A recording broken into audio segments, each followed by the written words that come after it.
Hello and welcome to Nat Chat. I'm Mirella Rich. Today our guest is Zachariou, who was given a prognosis of a spinal cord injury, incomplete quadriplegic, but he's walking. So he's here to share his story. He had an accident on the road and he'll go into a bit more detail. Welcome to the program, Harry. Thanks, Mirella. So you've been diagnosed as an incomplete quadriplegic and you're walking now. Can you tell us a little bit about the accident that brought you to this injury? Sure. I was a bike rider, part-time bike rider. I used to ride the bike to work from home to the city. Yeah. And one cold July morning in 2009, so nearly 6 years ago, I was riding down St George's Road on the way to the city, and it was probably about 7:20 when a van decided to illegally go through a stop sign, and in taking evasive action to avoid hitting the van, I slammed the brakes on, flew over the handlebars, and landed on my head. And that's where how I came to have the spinal cord injury. And you're awake through the whole time? I blacked out for probably a couple of seconds, because I remember coming out off the bike and looking up and seeing the driver's face and exchanging quick pleasantries with him, which weren't very pleasant, by the way. And then I blacked out, and when I did wake up, I knew I was in a little bit of trouble because I couldn't move any part of my body at that stage, and I was quite worried. I thought, well, that's it, I'm dead. I must be on my way to heaven or somewhere like that. Maybe not quite heaven, but I'll get there eventually. But I heard the voices coming from behind me, and I knew somebody was coming to help me, so I told them not to move me because I was sure I had a spinal cord injury because of the fact that I couldn't move. So she was my first aid attendant, happened to be a personal trainer who'd just finished their training in first aid, so I was lucky enough to straight away be treated as a spinal cord injured patient. Wow, yeah. And no further damage was caused, because a lot of the damage may not be when somebody has their accident. It does happen post-accident, where people try to do the right thing and they move people and try to get them into a comfortable position, whereas she did all the right things and kept me immobile. And what was, when you finally got to the hospital and you you were able to talk to the doctors and everything, what was their first official prognosis for you? Well, I was in La La Land when I got to the hospital because of all the drugs that they've given me, or at least the whistle in the ambulance. But when the first time I sort of registered about my injuries, I knew I had a spinal cord injury. My mind knew that, but nobody had told me that as yet. But when I was told about the spinal cord injury, I was told I had a broken wrist, I had a broken shoulder, a few broken nose in a couple of places, cuts and bruises on the face. So I've retained my ragged good looks, as you can see. But the doctor said I had an incomplete spinal cord injury. Now, he didn't say you're going to be paralysed for the rest of your life. At that stage, he just said you've got an incomplete spinal cord injury. So that's what was in my head. So a little later on, when I was in the ward and I was a little bit more lucid, I had some visitors who I was explaining to them my injuries, and I said, I've got a broken wrist, I've got this, that and the other. I had an incomplete spinal cord injury. And of course I wasn't doing that with my hands, because my hands I couldn't move at the time. But the doctor was in the room at the time, and he did hear me saying that to my visitors. And a little later on he asked to have a word with me. And he said, you do realise that an incomplete spinal cord injury is quite serious, and you're not likely to walk again. I said, well, that's your opinion. And I could, at that stage, wiggle my toe on my left foot just that little bit. And I said to him, well, I've got to start working from that little toe and work my way up. And sure enough, I did prove him wrong. And he's a good bloke, but he was wrong in this case. Yeah. And what was his reaction when he saw you eventually walking? Or did it just come out, he was there the whole time through watching? Yeah, as the it doctor, progressed? the doctor I saw at the Austin at the time is the doctor that actually saw me through the Austin, through rehabilitation at Royal Talbot, and also rehabilitation at the Northeastern Rehab Centre, where I ended up finally towards the end of my rehabilitation. And you know, he even though his prognosis was that I'm a quadriplegic and I'm not going to walk again, his reaction was that he was happy for me. You know, we have a fairly good relationship, doctor-patient relationship. We talk footy as well, but you know, the fact is that he was happy for me, and you know, I still see him to this day, and he's always happy to see me. I'm happy to see him, and you know, we have a bit of a joke, and until I keep reminding him that he was wrong in this case. What does he say? Yeah, well, he said, "I'm glad I was." He does. Good. He's said that many a times to me. That's beautiful. And what about throughout this whole process? How was your emotional and mental state?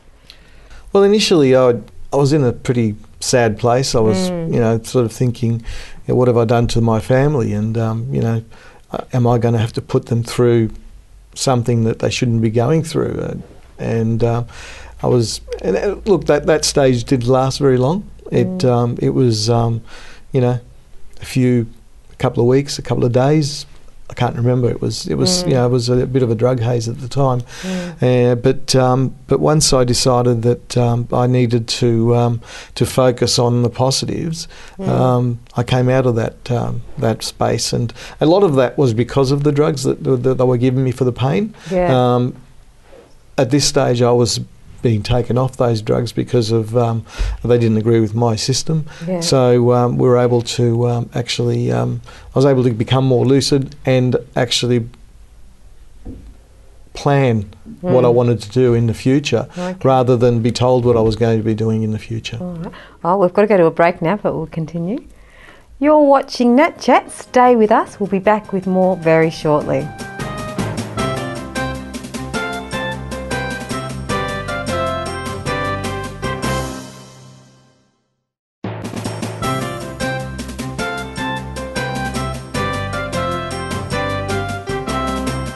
Hello and welcome back to Nat Chat. I'm Mirella Rich. If you've just joined us, we're here with Harry Zachariou, who has sustained an incomplete spinal injury and is a quadriplegic, but he is walking, and it was all due to an accident on the road on his push bike, and he's explaining his story. In this segment we're going to talk a little bit about how he actually got better. So welcome back to the program, Harry. Thank you. And so did you set goals, and can you walk us through your recovery time? How did you get there, just for people who are watching and maybe in the same boat as you? Well, once I finally came out of the crazy drug haze period, which I don't recommend to anybody, I made a decision that I was going to walk. I didn't care what the doctors had said. I said I'm going to walk. I didn't want to be a burden on the family. I didn't want to be a burden on society. So, I mean, you can't just get out of bed and walk once you're being paralysed. I mean, I was basically paralysed from the chest down, and even to this day, everything from the chest down is quite different, with pins and needles and numbness and pain and so on. But you know, we learn to live with those sorts of things. But what I decided to do was to set myself some goals. Of course, the no-brainer was that I was going to walk again. The second goal that I had set myself was to get back to work full time. I worked with Australia Post, and I wanted to get back to work and be with my colleagues again. The third goal I set was that I wanted to actually get back on the bike and at least finish the ride that I started on the day of my accident. And the fourth goal was being an active hockey player. I wanted to get back to the Footscray Hockey Club and have another game of hockey, just to prove to the driver that hit me that you can't stop me. to do that, obviously, it was going to take some time. So I don't think he would have deliberately set out to stop you. No, I don't think he did that day, and I'm sure if he knew what I'd gone through and what everybody I know, my family and friends have gone through, I'm sure he wouldn't be too pleased with himself. But look, I don't sit here in judgment. He made a mistake. We all make mistakes, and his mistake has hurt me, but I'm not blaming him. It's as far as getting back out of the chair, what was concerned for me was the fact is the sooner the rehabilitation can start, the sooner that you can start getting your abilities back. I was lucky enough that I didn't have a lot of other injuries. The broken wrist had the plaster on, and the shoulder was in the recovery phase, so I could pretty much go straight to rehabilitation. The only problem was getting a bed in the rehab unit, and I was lucky enough that at the 2.5 week mark that a bed became available at Royal Talbot, which is the Austin feeder rehabilitation. And how did you centre. nut it out? Like, did you get you got your toes back first, movement in your toes, and then what happened? How did you get to the next step of rehabilitation? So once I got to Royal Talbot, I had to basically find out what the program was going to be, and it's not intensive, unfortunately, or at least it's not intensive enough. Initially, you get a few extra sessions of physio, and if you're lucky enough, you might get a session in the pool. And I never got a session in the pool at Royal Talbot. But my left toe was the starting point for me. I do remember the first day that they used a machine to stand me up off the chair and have me upright, and that was probably 4, maybe 5 weeks after the accident. To be honest, I became very emotional just to be standing tall, well, as tall as I can be, being only 5'7". It was a really emotional time. I stood there crying, and it was I really felt that I'd achieved something, even though I wasn't doing it physically myself. The machine was doing it. Just to be back in that position. It was a real buzz to be standing up, and that was pretty much a turning point, because that's what I wanted to do all the time. So I would go into the physio room about 10-15 minutes early and get onto the treatment beds and start my exercises, my stretching, so that when my time for physio was there, the physio could just work on me rather than try and warm me up and get me ready for the physiotherapy. So I wasn't wasting any of the 45 minutes, 50-minute session that we had. It wasn't wasted on getting me warmed up. I'd already got ready. And how many 50-minute sessions or so did you have a day? Was it once a day or was it twice a day? Initially it was once a day, and as time goes by, these fade down to maybe 4 sessions a week, and then 3 sessions a week, and depending on how long the patient is in the rehab centre, they end up just sitting around doing nothing all day, because there is nothing there's plenty they can do for them, but the funding just can't get them the rehabilitation that they need. But I guess I was lucky that from the Royal Talbot, I was actually transferred to a private rehabilitation centre at Northeastern Rehab, and I was actually having 2 sessions of physio a day there, 1 occupational therapy a day, and also getting in the pool once a day. Okay. And to get movement back, did you, like when you weren't doing the sessions with the physios, what were you doing on your own? Were you trying to constantly contract your muscles to try and make them come back to life? Yeah, sure. I was. I never stopped. When I could stand, I would stop the chair and lock the chair in and stand up and just hang on to the table so that I wouldn't tumble over. And when I was in bed, I would be stretching my legs. I would be, whenever I could, if I could move them at the time, depending on the phase of the recovery, I would start stretching the legs or moving my arms around to actually get them loosened up and start the flow of the messages coming from up here and going down through the nerves. Knowing full well that some of those nerves have been damaged or severed, I needed to teach the mind and the body to read the signals from somewhere else. And look, I was one of the lucky ones. Yeah, that is really great. We're about to go to a break now. You're watching Net Chat. Stay with us. We'll be back with more very shortly.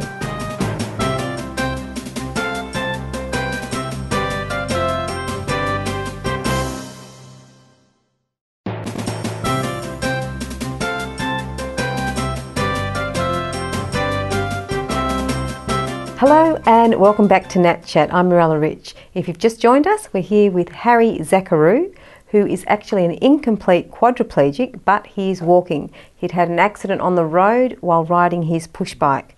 Welcome back to the program, Harry. Thanks, Mirella. With this injury, so the way you really got better was like you did your physio exercises with the physios, but in your own time you just kept going and you just exercised non-stop, contracting muscles, trying to get things going the whole time. How did you get your energy to keep doing that all the time, and mental energy and physical energy? Well, I was an elite sportsman. I won't say an elite. I played hockey for a number of years, and that was my sporting outlet. I played at the highest level as I could at my club, which was State League 2.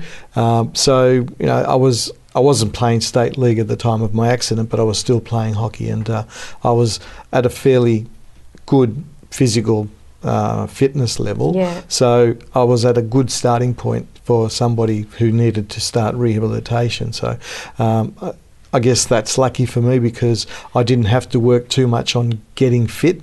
I was already fit, so I was able to concentrate on improving on that fitness and then using that strength to build the muscles up that needed to be built up. Because I remember when I left Royal Talbot, looking down at my legs, and I used to have calves, bike riding calves that look like rocks, and I looked down there and I saw these little bony legs, and I thought, crikey, I've got to work on those things. So I basically looked at my body and decided what needed to be worked on, because I knew what it looked like before. It wasn't pretty, but it was my body, and I knew what it needed to look like so that it would be back to as normal as I could get it. So you kept pretty focused the whole way through?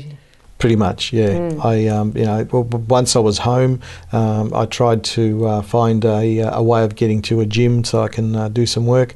Unfortunately, I don't do as much gym work now that I used to. Work gets in the way, and time with the family for me is precious, and that's part of the reason I wanted to recover, so I can be there for my family and be there with them to share life experiences. So because I have to work to make a living, it's difficult to go home and say, well, I'm now going to pack my bag and go off to the gym and do this and go for a swim and do that. But I think I need to refocus at the moment, because my last goal, which was the hockey game, now that it's been achieved, I actually need to look at I needed to look at what I need to refocus on. So I decided that because I used to do triathlons, don't ask me why, but I did. I can't swim, but I used to do triathlons, and I did about mini triathlons, that is, but I did about 20 of those before I decided that I was getting a bit too old for it. But I've decided that I'm going to do a triathlon now. So at the end of this year, hopefully last weekend or second last weekend in November, I'll do one of the short course triathlons. Hopefully I'll get some people along, and we can do some fundraising again, which is fun. And did you find at all during this time you changed your diet in any way, like when you were recovering, or did you eat exactly the same as you did? That didn't change at all? Did it have any effect? To be honest, when I was in rehab, I was too scared to eat anything that didn't come from the hospital, because being... First time I've heard anyone say that. Well, being in a wheelchair, the last thing you want to do is get bowel problems or diarrhea, because you can't get to the toilet very quickly, and so I was always very mindful about what I ate. And the first time I did eat something that came from outside, I did get diarrhea, and I don't mind telling people now, but it can be embarrassing when you have accidents, and unfortunately for people in a wheelchair, these accidents do happen, and Yeah, it's just a part of life, and you know, I mean, even to this day, the my bowel issues are still prevalent. Right. So when we also, because some people might not know, when we say spinal cord injury and quadriplegic, you're still an incomplete quadriplegic. That name doesn't change even though you're walking. Can you elaborate on that? It's funny. When I did play my game of hockey, I was described as a former quadriplegic on the news report, and I found that a bit. I thought that was good. Yeah, that's not bad. But then when I went to see my physio and my doctor, they both had seen the news report, and they commented to me and they said, "These people got it wrong. You're actually still a quadriplegic. It doesn't matter how much function you get back. Your injury is your injury, and you know, basically, I'm forever going to be tagged as a quadriplegic, which is fine by me. I wear that very proudly." And even if you're completely recovered, you get all your feeling back, all your strength back to what it was before the accident, are you still called a quadriplegic? I would assume so. I've never got everything back 100%. I mean, it'd be interesting. You know, it'd be out. interesting. Yeah. I mean, I'd be happy to say, yeah, I'm 100% now, but I'm still a quadriplegic, because you know, that's a badge of honour that I'm wearing.